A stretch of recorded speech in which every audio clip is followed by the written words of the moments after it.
हरे कृष्णा दोस्तों। आज का श्लोक क्या है कि जो ना तो प्रिय वस्तु को पाकर हर्षित होता है और ना अप्रिय को पाकर विचलित होता है, जो स्थिर बुद्धि है, जो मोह रहित है और भगवत विद्या को जानने वाला है, वह पहले से ही ब्रह्मा में स्थित रहता है।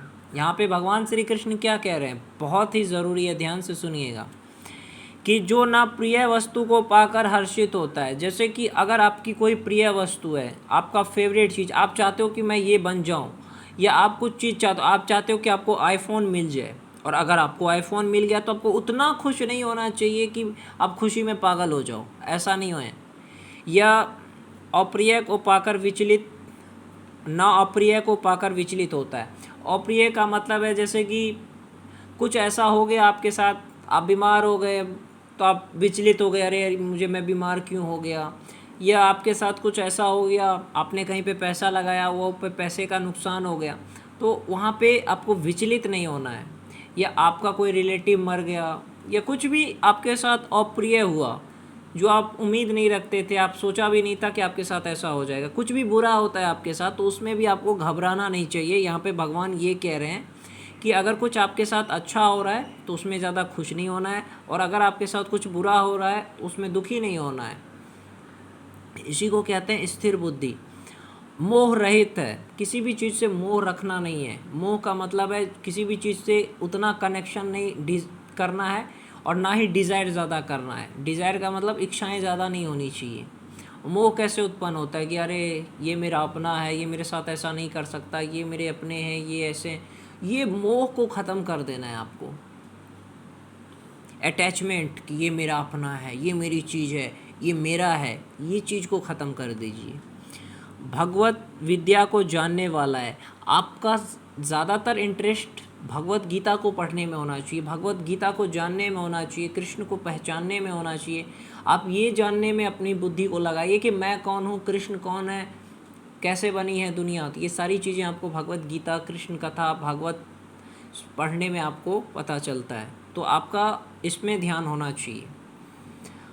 अगर ऐसा है तो आप पहले से ही ब्रह्मा में स्थित है, तब तो आपकी मुक्ति निश्चित है। अगर आप इस तरह की सोच वाले हैं तो आपकी मोक्ष निश्चित है।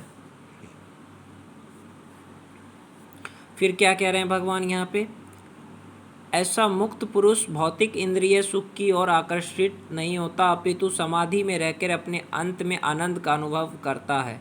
इस प्रकार स्वरूप स्थित व्यक्ति पर ब्रह्मा में एकाग्रचित होने के कारण असीम सुख भोगता है। कृष्ण भावनामृत के महान भक्त श्री यमुनाचार्य ने कहा है, क्या कहा है उन्होंने, ये ध्यान से सुनिएगा।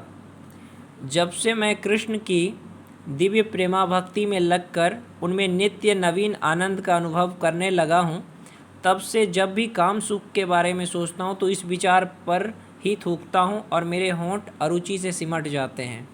यहाँ पे एक कृष्ण भक्त है, ये कह रहे हैं कि जब से उन्होंने भगवान श्री कृष्ण का नाम लेना शुरू किया है, हरे कृष्णा कृष्णा कृष्णा हरे हरे, हरे राम राम राम हरे हरे, जब से उन्होंने महामंत्र का जाप करना शुरू किया, कृष्ण कथा पढ़ना शुरू किया, ये कृष्ण में जब से उन्होंने मन लगाया, तब से उन्हें जो ये लस्टफुल थाउट है ना, लस्टफुल थाउट का मतलब गलत विचार, जैसे आजकल के युवाओं में होता है ना गलत विचार, जैसे हमेशा सेक्स के बारे में सोचना, औरत के बारे में सोचना, लड़की को देख के आकर्षण होना, तो ये जो सेक्सुअल थाउट्स है ये सारी मिट जाएंगी जैसे ही अगर आपने भगवत गीता, कृष्ण कथा, भगवान का नाम लेना शुरू किया, तो आपकी जितनी निगेटिव थाउट्स है सब खत्म हो जाएगा।